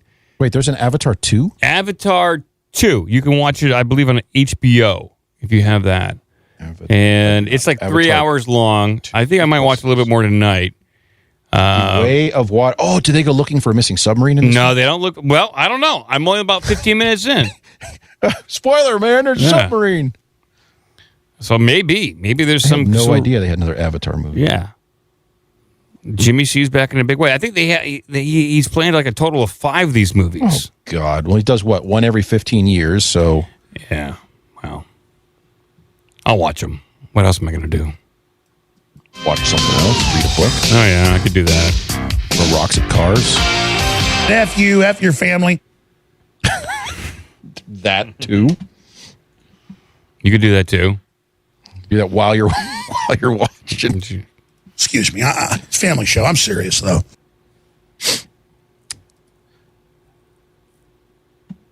What do you got over there? All right. I'm going to give you two choices. You want to talk about aliens or you want to talk about climate change? Oh, come on. I want to talk about aliens. All right. And this is one of our favorite types of articles. It's a semi-listicle, a top counting of so you can rattle these off. I'm trying to see if there's an actual list in this one. I love lists, and I love articles like this. This is very New Kingdom-esque. This is fantastic. Here's the headline here. These states are most likely to survive an alien invasion, study shows. That's some good news on that front. I love this. By the way, credit to RS Harmful in the Discord. Oh, thank you. RS coming in big time. Let me give you a little ringy-dingy there. Sumomomo. Virginia is for lovers, and the U.S. state best prepared to deal with an ET invasion, according to a study. New York, which ranked fourth, isn't quite as ready for close encounters, the data shows. The otherworldly research comes from njcasino.com. Okay, very reputable site, I'm sure. That's what the U.S. government is funding. Like, why is your organization called NJ Casino? I don't know. NJ comes from njcasino.com, which examined a series of factors, including population density, number of UFO sightings, landscape, that includes caves, forests, bodies of water, and defense per capita, like per capita military or law enforcement, to come up with a survivability score for every state.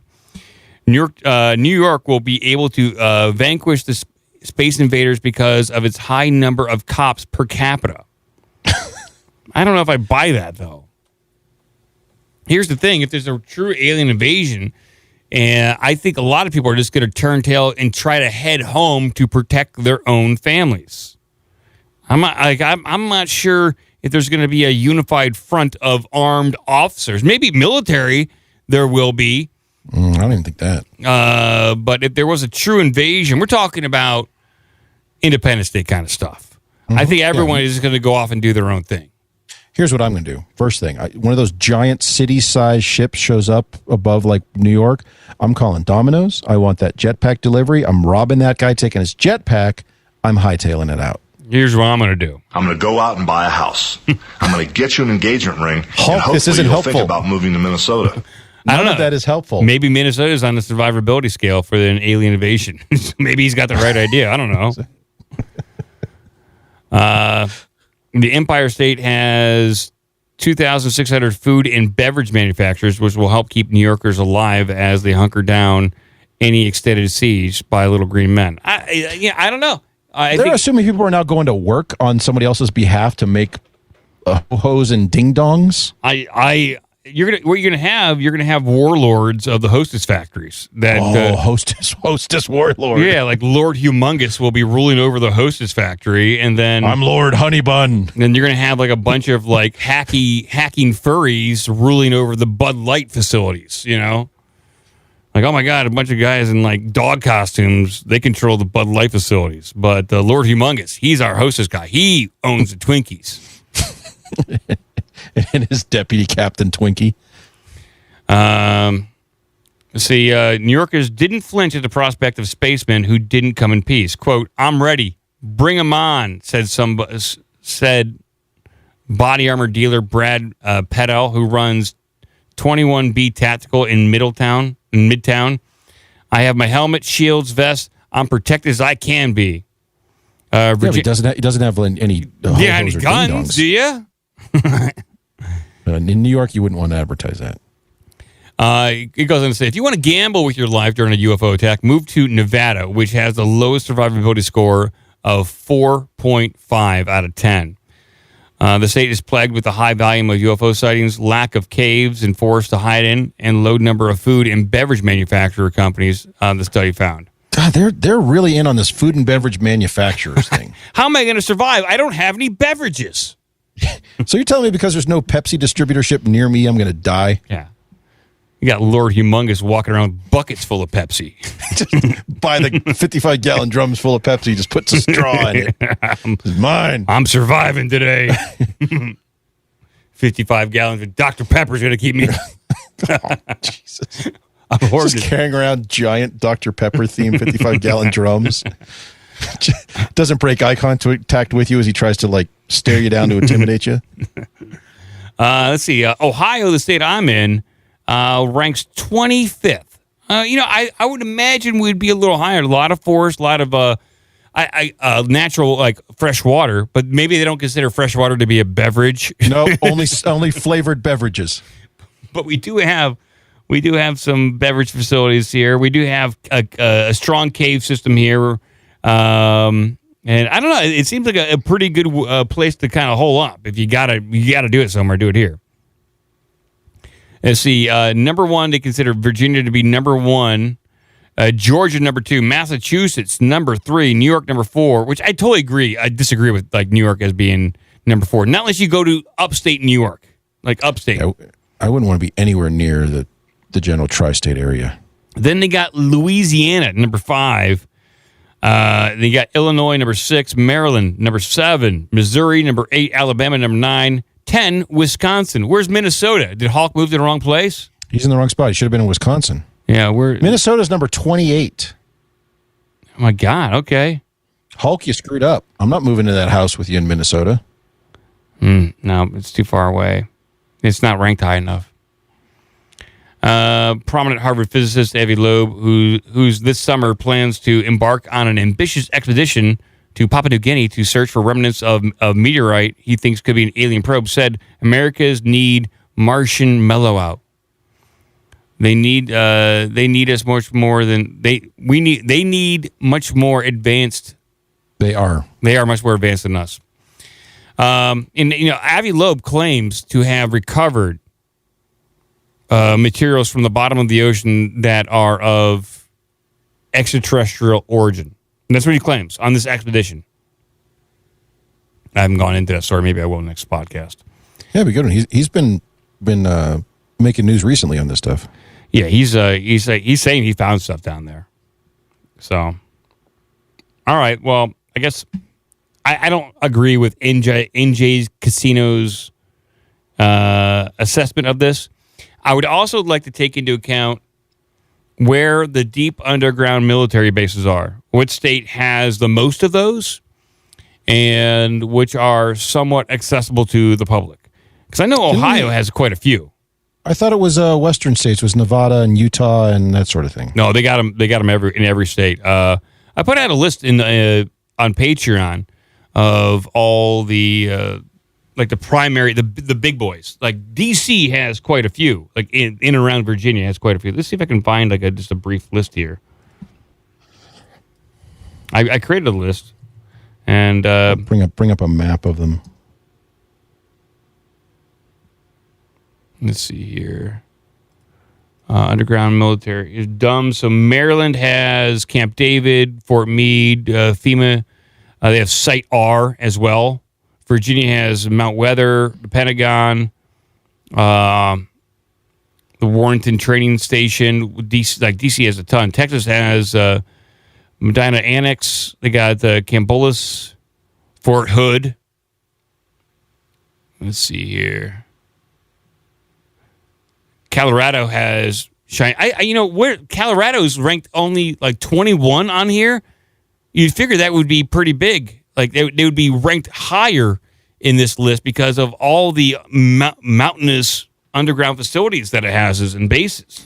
It's probably because Colorado is full of California refugees who are going to panic and just start murdering each other. The power's out for more than 2 hours. Yeah. So I would not want to be near some of those California refugees when shit goes down. Yeah, this list did not take into account like military bases or the kind of military bases or. No, it's got if you scroll down, it's military force per 1,000 people. Yeah, I don't know. Bullshit. I don't buy it. I want types. I want details. Yeah, I want details. So interesting. I like the idea. I just think we need a better list. I think you got to take terrain into account more. I think being in the mountains, that's where you want to go. Well, I'm looking at the criteria. So they used UFO sightings per capita, almost like that's a baseline, but they did take that into account. Then caves, forests, and body of water, to your point, resources and places to go. Then military and law enforcement. Then scientists and engineers, if that's as if that's going to help somehow. Yeah. healthcare professionals, and then, of course, we're back to food and beverage. Like, what is going on with the food and beverage score? They like beverages. They like to be comforted when the aliens invade. Want some delicious pie and a Dr. Pepper. I need to get a ho-ho and some Mountain Dew. I can ride this out. Ride it out with enough Mountain Dew. We'll be fine. That's all. I've been prepping exclusively Mountain Dew. What's the state with the most convenience stores? What, do you think they're just going to stay open? Oh, yeah, maybe. They got plenty of stuff there, you know. Cigarettes and lottery tickets. Yep. And chewing tobacco. And Hot Pockets. Yep, you can live on that. And honey buns. Live off those. And coffee. Live off that. And Gatorade. Beverage. And Coca-Cola. Beverage. And aspirin. And lighters. No. Yeah. Maybe. And ice cream. Beverage. There you go. And potato chips. Yep. And magazines. Just in case you're bored. I'm worried about the ice cream, though. How long would that stay frozen when the power goes out and the aliens invade? Oh, you got to put that in your Yeti container. You know, keep that thing nice and cold. You better get down there quick. Yeah, you might want to loot the ice cream first, because that's going to go bad first. So you want to loot exclusively the frozen food section. Where's the Ben and Jerry's? Give me the good stuff. I'm not going to buy it. Where's the Chunky Monkey? Chunky Monkey. The aliens hate this stuff. All right. Well, I'm glad someone put together a list. I didn't do it, so. NJCasino.ru. Where do they have it? I'm going to NJ Casino right now. Is it just like a betting site? What is that? I can't even get there. Let's see here. NJCasino.com. Your guide to New Jersey's best casinos. They put together this list for an alien invasion? Why are they the arbiters of alien invasion survival tactics? Why not? They're a think tank and a casino site. We're both. They're actually like a subsidiary of the RAND Corporation, so it makes sense. I'm wondering about that. Did they accidentally get a bunch of federal funding and they're like, no, we're researching UFOs. This is what we really want to do. The casinos was just a means to an end. We're just making money for that so we can just look into UFOs. I guess maybe that's how they fund themselves. It makes sense. I gotta find out more. Why are they writing these kind of articles? That's like the most curious thing. Why is NJ Casino putting together an alien invasion article when obviously they should be focused on gambling, but they're not? So what's going on here? Like they don't post any articles here. Yeah, I'm looking for the actual article on their website. So, that doesn't make any sense. Yeah, there's a lot of people talking about this story, but not anything on njcasino.com itself. That's the biggest mystery here. Not whether or not we're going to survive an alien invasion, but who wrote the story? Yeah, why is the government seeding stories on njcasino.com? This is weird. That makes the story even more weird. Huh. Yeah, it is. Now you got me wondering. This is kind of weird. And we'll come back to this. I'm going to bookmark the site. I'm going to spend all my time on njcasino.com. Yeah. I get all my news from njcasino.com. Get my news exclusively from njcasino.com. Can't find it. Can't find it at all. All right. But there's a hell of a deal at Bally's this weekend. That certainly is. We'll move on and see what else you got.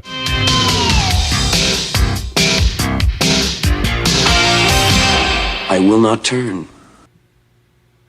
All right, so this is one, we've brought this up a couple of times. This comes up, I don't know, every couple of months we hear a story related to this. Often treated with disdain or as if it's never been done before. We hear about cloud seeding. We've had Bill Gates talk about it. And now the EU is looking into blocking out the sun. Wow. This can only lead to a glorious future where everybody is happy and has all the Dr. Pepper and Mountain Dew they need. Oh, yes. EU scientists look into blocking out the sun as climate efforts falter. Oh, geez. Okay. That's a huge piece of news. Considering that they actively say this is like conspiracy theory stuff, but then now they're doing it or they're talking about it. So, okay. I'll continue reading with another option. Yeah. Hold on, I got you. I'll get you the article, the archive version. It's all blurry. It's all you can't look at. Don't look at the story, Mike. Use this link. I can't see. God damn it! Eyes are going crazy. I can't see. Yeah, everything's blurry. Even the pictures blurry. That's My actually- eyes are going crazy. This is actually a really good way to do paywalls. Instead of putting up one of those pop-ups saying pay money, they should just slowly blur out the article as you're reading. Aw.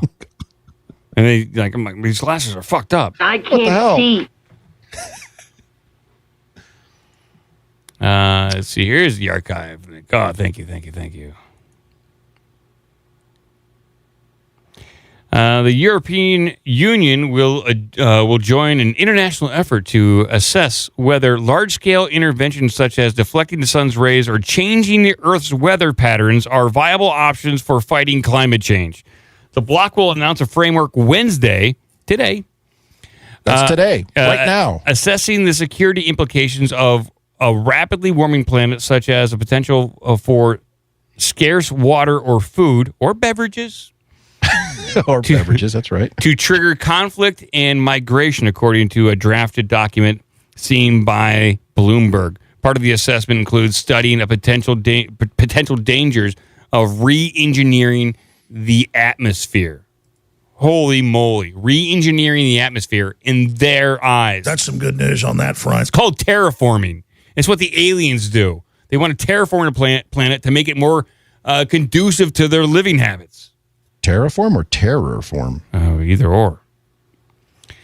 These technologies introduce new risks to people and ecosystems, while they could also increase power imbalances between nations, spark conflicts, and raise a myriad of ethical, legal, governance, and political issues, according to the document, which is subject to change. Embarking on this research pushes the EU into the debate over whether so-called climate geoengineering is good science or just science fiction distraction with potentially dangerous implications for the planet and its atmosphere. The bloc would like to see international discussion on creating rules for the fledgling sector. Now, they've been doing this. If they're talking about it now, they've been doing it. I do like how the first thing that the EU is notorious for this, for being a bureaucracy. So they say the first thing they're going to do is create rules for it. Yes, we have to create a foundation of rules to make sure we're doing this the right way. And if we mess up, we're not at fault because we followed the rules. Yeah. We followed the rules, damn it. Why didn't you? Critics say such efforts at best distract attention from addressing the primary trigger of global warming, rising emissions. At worst, these massive interventions may have unforeseen side effects, such as altering vital rain patterns, they warn. No, never happened. I think what they're seeing now because of global warming is an increase in greenery around the globe. Like I think I read somewhere like there's an increase of just greenery around the globe because of whatever increase is going on, whatever's going on the planet.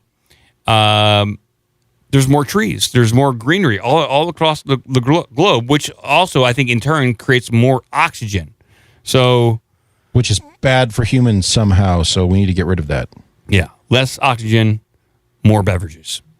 Is there any way we can get trees to create Mountain Dew? Would that help? Man, that'd be awesome. Sounds like something out of a science fiction movie. Was that was the Idiocracy? Idiocracy, yeah. They tried to grow stuff with Gatorade, pretty much, right? It has electrolytes. Sure. All right, let's do one more story here. Here we go. One more. I just can't do it. I can't take this shit no more, man. All right, couple options here. Let's see, what do I have? Well, you know what? Doesn't it bother anybody that Bill Gates has been talking about blocking out the sun and geoengineering for a long time? It bothers me.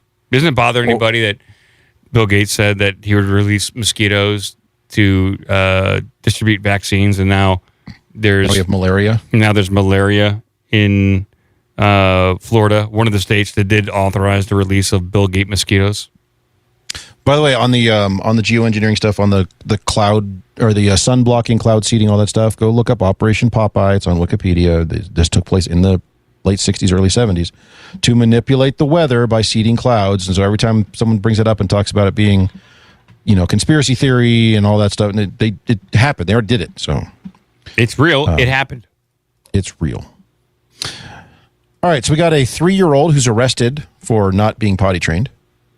Good. We have an Italian teacher, or let me rephrase, a teacher in Italy, not a teacher of Italian, but a teacher living in Italy who didn't show up to work for 20 years and then was upset she got fired. You have a Harvard professor who specifically studies dishonesty, was falsifying a bunch of her data.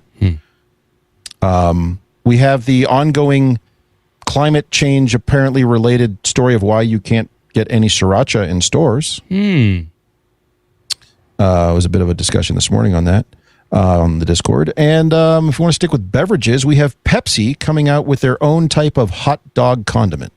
I want to talk about that 3-year-old. 3-year-old going to jail? Yeah, he should. He needs to go to jail. He probably should. And let's find out what this mastermind criminal is doing or not doing. What he's not doing. That's why he's in jail. 30-year-old put in jail for potty training trouble by Daytona Beach shore police officer. That's some good news on that front. Okay. Rest that kid. Good. Let's do this. I'm tired of being so soft with these kids these days. They've had it too good. A 3.5-year-old child having difficulty in getting potty trained was brought to Daytona Beach Shore's Public Safety Department on successive days last October and placed in jail, a high-ranking officer told a caseworker during an interview. On the second occasion, October 6, 2022, the child was also handcuffed. Good! Yeah, he needs to go to jail. Handcuffed. I love it. He was crying. Traumatizing for the kid, but I mean, come on. Did he learn? We'll find out if he learned. He was crying. I was getting the response I was expecting from him, Lieutenant Michael Schoenbrod told the Department of Child and Family Caseworkers. Body cam footage from the Sheriff County officer's deputy shows. The boy was promised to never again poop in his pants, the lieutenant said in the interview. Did he? Or is this kid a liar? He'll say anything to get out of jail. What do you think is going to do to the kid next time he's only 3.5? The next time he misjudges and craps his pants, do you think he's just going to be freaking out the cops are coming? Maybe. This is probably pretty traumatic for a kid. It is unclear whether the lieutenant and other high-ranking Daytona Beach officers who brought their child to the jail on October 5th faced disciplinary charges from the city. The News Journal has obtained copies of the memo written by Public Safety Director Michael Fowler to each informing them of a professional standards investigation, but the results of any such investigation have not been made public. Fowler said in an email Tuesday he is consulting with the city attorney before commenting. The actual records cannot be released because they have been sealed by a judge, city clerk Sherry Schwab said in an email Friday. So the case cited that the lieutenant as the plaintiffs and the state attorney. Okay, blah, blah, blah, blah, blah. Yeah, they're going a whole bunch of legalese crap. I'm sure where they.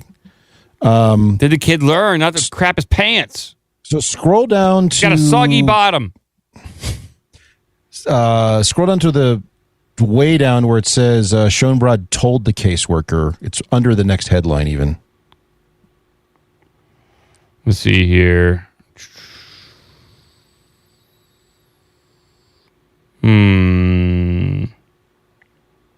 Try to find that one.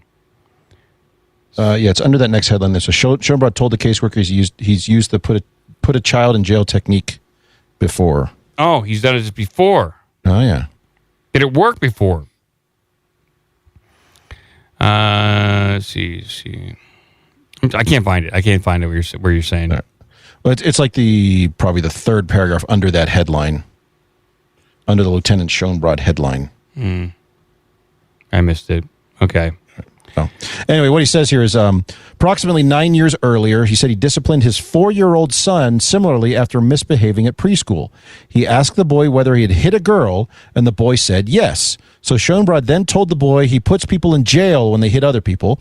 I took him to the jail, and he sat there, and I watched him, and he was crying and everything. And to this day, if you mention that incident, he's like, I would never do that again. It was effective. So that's why I did it with this. He didn't hit anybody, but I figured the same thing. Discipline. And he didn't want to go back. Look at this motherfucker. Did he send him in a Gen Pop with the rest of the... put him in general lockup. There you go. What are you in for? Crap in my pants. You get arrested for that? Oh, jeez. Oh, shit. So anyway, this article goes all over the place, but I guess this has been an effective thing for a couple of cops there. Is you're a 4-year-old, you hit somebody, or you're a 3-year-old and you crap yourself? Jail. Exactly. It's hardcore parenting. This is like the last resort for parenting, I guess. And we don't even know if it really works. We have no idea. You going to jail. I'm also reading about this. So the two police officers they mention here, Sergeant Long and Michael Schoenbrod, they're apparently married. So these are their kids. Oh, good. And so you've got two parents who are cops. Anytime you do something wrong, they take you to jail. God, that's got to be tough to grow up with. Wow, that's got to be so traumatic for those kids. There's really no talking back. They could put me in jail for pedophilia, folks. Not for that. Different charge. Maybe crapping your pants. The kind of a little lax than the other one. This is crazy. It seems kind of extreme. But to your point, they never get into whether or not it works. Now, he did say that the older kid that when he hit the little girl when he was in preschool. I can understand that. But the kid still brings it up to this day. So the kid, he's 4, did you say he was 9 here? Yeah, 9. So he's 13 now. So he's in middle school. Anytime that comes up, the kid remembers that. It was traumatic. Yeah. So now they took the younger, they don't say what, little boy, I guess, took him to jail for crapping his pants. A 3.5-year-old sent to jail for crapping his pants. That seems excessive. I forget when I stopped crapping my pants, but if I was taken to jail at 3.5, I probably would. Yeah, I probably would definitely be traumatized. It's gonna fuck you up. Shit. Man. So what happens to these kids? These kids, I don't know. Are they scared straight, or are they scarred for life and they go into a life of crime? I don't know. They probably get into sewage in some way. Exclusively sewage-related crime? Yeah. Something like that. I steal underwear. So if their pants do wind up smelling like poop, they have a justification for it, and they won't go to jail. So they're constantly smelling like crap. And so it's their excuse to get out of jail. I'm going to go into manure science. To get out of jail free card in my house. No, Dad, it wasn't that. I work in manure all day. That's what it is. Like the excuse. Comment from Booski in the chat. He says, when that kid gets out of jail, he's going to be crapping other people's pants. Exactly, yeah. They call him Dirty Harry. Oh. Jeez. Wrong. All right, we're going to get out of here, people. We got to get out of here. I got to put the chickens away, I think. Check them and see if they crap their pants. I should. At 9 o'clock last night, I got up to eat bread. I was thinking about Corey Feldman. Bread? I got up and I got myself a slice of bread. And I looked out the window, and I saw we have 3 new little chicks out there, and they're chasing lightning bugs. I was like, one of those little jerks is going to jump over the fence. And sure enough, they did. So I threw down my bread. I ran downstairs out the basement door, and the chicks, it's nighttime, so there's predators out. And the chick was trying to get back run through the electric fence, and was getting shocked as it was doing it. So I ran over, turned off the electric fence, and was trapped in the fence. And so it managed to squeeze its way through. And I locked them all up in their coop. And I went back upstairs. My bread was gone. My dog ate the bread. I thought you were going to say that it was an elaborate ruse. While one chicken was distracting you, the other went into the house and took your bread. No. The dog, the new puppy, Ollie, he ate the bread. You think he's working with the chickens? Maybe. This could have all been some elaborate scheme to get my bread. Look at this motherfucker. It worked, though. It worked.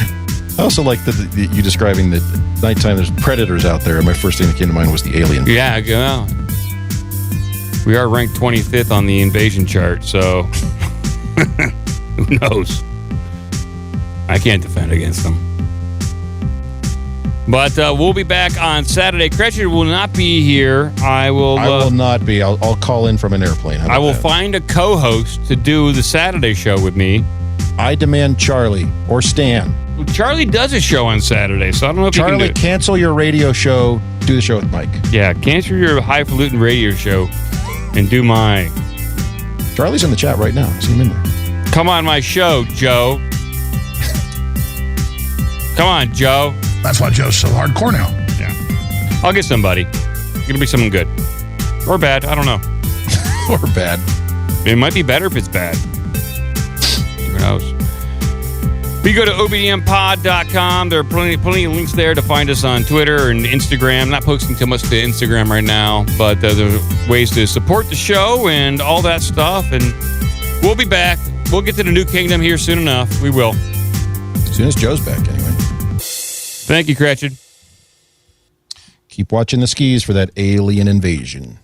How about a little clown action? That's why Joe's so hardcore. Throw Big Mike in there. I think today. Here it is, right here, Mike. You're on fire. We love you, brother. Make me a fucking More white supremacy everywhere. $150 fucking dollar.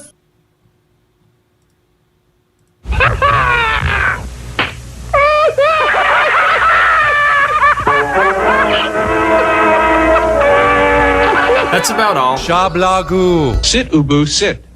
Good dog. We're done! No. The show is over! Let me get your Get supplies. the fuck Let me out of get here! cleaning supplies. The Clock Master.